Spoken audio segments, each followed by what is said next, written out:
पिछले कुछ अरसे से हम बात कर रहे थे कि पाकिस्तान की अवाम बहुत जल्दी ना सिर्फ धोखे में आ जाती है बल्कि बहुत जल्द वो हुक्मरानों और जो आला हुक्काम और तबके हैं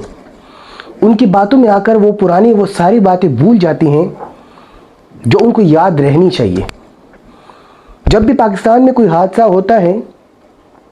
तो अवाम को बहुत जल्दी उल्लू बनाकर उस वाक़ये के हक़ाइक़ जानने के बजाय उनको कुछ ऐसी चीज़ें पेश कर दी जाती हैं जिसकी वजह से अवाम की उस वक्त जो फोकस होती है वो भटक जाती है। हम सोच रहे थे कि ये मसला सिर्फ पाकिस्तानी अवाम के साथ है। हम सोच रहे थे कि ये सिर्फ पाकिस्तानी अवाम ये ही है जो इतनी जल्दी अपनी रास्ता भटक जाते। लेकिन पहलगाम हमले के बाद हमें इस बात का एहसास हुआ कि पाकिस्तान से भी बढ़कर एक कौम मौजूद है जिनके लोगों के अंदर पाकिस्तान से भी, पाकिस्तानी अवाम से भी कम शऊर है, जिनको लोगों को पाकिस्तान से भी कम अरसे में और कम ज़राए के ज़रिए पागल और बेवकूफ़ बनाया जा सकता है। जैसे आप लोग सब लोग को पता होगा, 2 दिन पहले पहलगाम जो कि जम्मू कश्मीर यानी जो इंडियन कश्मीर है उसका एक इलाका है, वहाँ पर कुछ मिलिटेंट्स आते हैं। वहाँ पर जो टूरिस्ट आए हुए थे पूरे हिंदुस्तान से, जिनमें कुछ गैर मुल्की भी थे, उनके ऊपर वो हमला करते हैं। वहाँ पर 30 के करीब लोग मारे जाते हैं जबकि इतने ही लोग ज़ख्मी हो जाते हैं।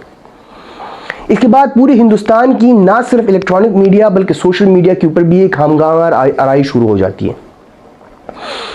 इस हंगामा आराई के अंदर 2 चीज़ें होनी चाहिए थी। कोई भी अगर इस वक्त एक बाशऊर और इंटेलिजेंट कौम होती तो वो यहाँ पर 2 सवाल ज़रूर पूछते कि ये आखिर हुआ क्यों और इसमें सबसे बड़ी जो इतनी बड़ी सिक्योरिटी फेलियर है इसके ज़िम्मेदार कौन है। लेकिन ये सवाल किसी ने नहीं पूछा और ना ये सवाल हिंदुस्तानी कौम को पूछने दिया गया, क्योंकि उस वक्त फ़ौरन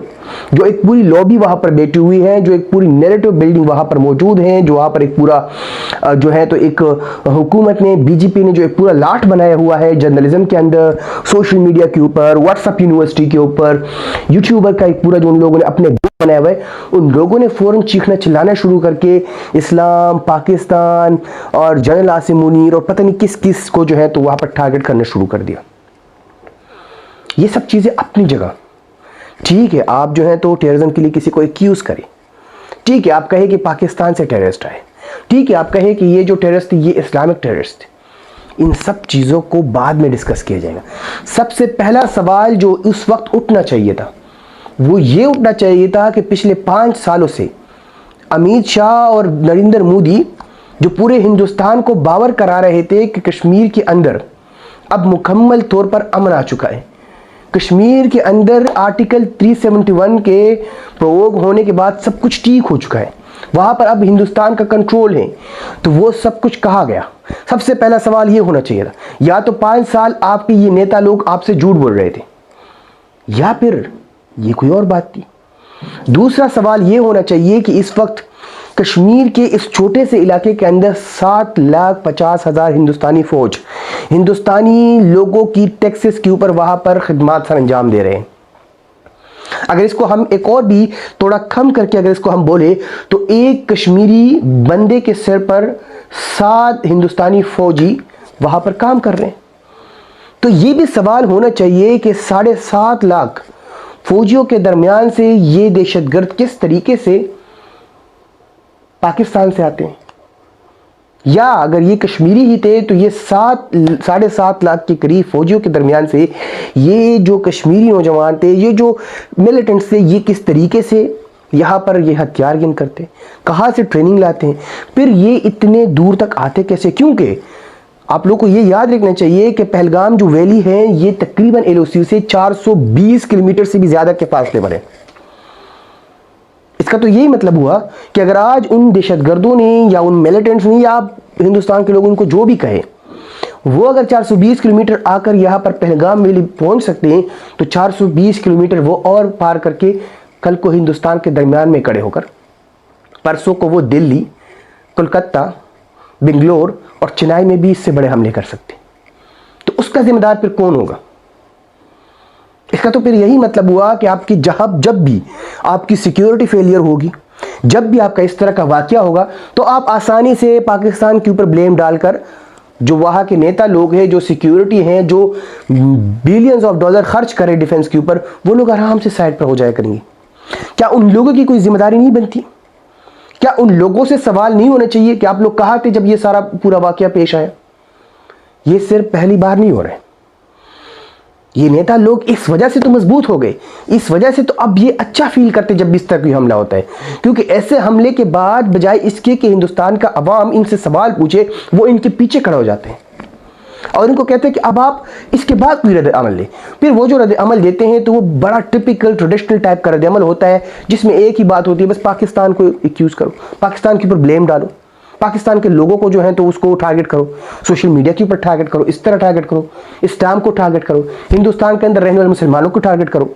बस। और इससे सारा गुस्सा ठंडा हो जाता है और एक महीने बाद सारे बातें भूल कर चीज़ खत्म हो जाती है। फिर थोड़ा टाइम गुजरता है, फिर दूसरा हमला हो जाता है। क्यों हो जाता है? क्योंकि असल मसले का जो हल है वो तो आपने निकाले नहीं। आपने तो सारा गुस्सा या मुसलमानों पर निकाल दिया, या पाकिस्तान पर निकाल दिया, या किसी फौजी पाकिस्तानी फौजी के ऊपर निकाल दिया। असल जो मसले का हल है वो है एक प्रॉपर सिक्योरिटी देना, चाहे वो टूरिस्टों को सिक्योरिटी देना हो, या चाहे फिर वो यहां पर कश्मीर के लोगों को सिक्योरिटी देना, या फिर किसी और को। ये चीजें जरूरी हैं, बजाय इसकी कि आप किसी को ब्लेम करो, बजाय इसके कि आप जाकर किसी के ऊपर इल्जामात तराशी करो, आप अपनी सिक्योरिटी के ऊपर फोकस करो। लेकिन नहीं, मसला क्या हो रहा है इस वक्त हिंदुस्तान के अंदर? सबसे जो बड़ा मसला पेश आ रहा है वो ये है कि अमित शाह जी, नरेंद्र मोदी और वहाँ की जितनी बाकी अशराफिया है, वो सब के सब इस वक्त एक ही चीज़ के ऊपर लगे हुए हैं कि किस तरीके से जो हिंदुत्व का, जो किसी के तरीके से जो आरएसएस का पूरा नैरेटिव है उसको परवान चढ़ाया जाए और उसी नैरेटिव के बेस के ऊपर अगले 20-25 साल तक ये लोग और भी हुकूमत कर सके। तो फिर इस नैरेटिव, इस आइडियोलॉजी के लिए तो इस तरह के वाकयात बहुत ज़रूरी हैं। थोड़ा सा अगर लोग यानी अवाम इस चीज़ के ऊपर सोच ले तो उनको बहुत आराम से पता चल जाएगा कि इस तरह के वाकयात बहुत ज़रूरी होते हैं अगर आपने किसी नैरेटिव को परवान चढ़ाना हो। क्योंकि जब तक इस तरह के वाकयात नहीं होंगे तो हिंदू यानी वहाँ के जो लोग हैं, यानी जो अवाम है, उनके अंदर, जनता के अंदर किस तरीके से जज्बात भड़केंगे, और जब जज्बात भड़केंगे तभी तो आप उसको अपने नैरेटिव बेच सकोगे, तभी तो आप उसको अपनी आइडियोलॉजी बेच सकोगे, तभी तो आप उसको आरएसएस के ये जो डिफरेंट आइडियाज़ है ये उनको आप फरोख्त कर सकोगे। तो यही वो चीज़ है जो इस वक्त हिंदुस्तान की फेलियर का सबसे बड़ा काज बन रहा है, जो वहाँ पर सिक्योरिटी फेलियर का सबसे बड़ा काज बन रहा है। इसलिए किसी और के ऊपर इल्ज़ाम तराशी से बजाय बेहतर यही हुआ कि हिंदुस्तान सबसे पहले इस चीज़ के ऊपर देख ले, वहाँ की अवाम सबसे पहले ये मुतालबा करे कि जो सिक्योरिटी फेलियर हुए, जो सिक्योरिटी लैप्सेस हुए, उसके ऊपर पहले हमें ब्रीफ करे वो क्यों हुए, उसके बाद फिर बाकी चीज़ों के बारे में पूछा जाएगा। शुक्रिया।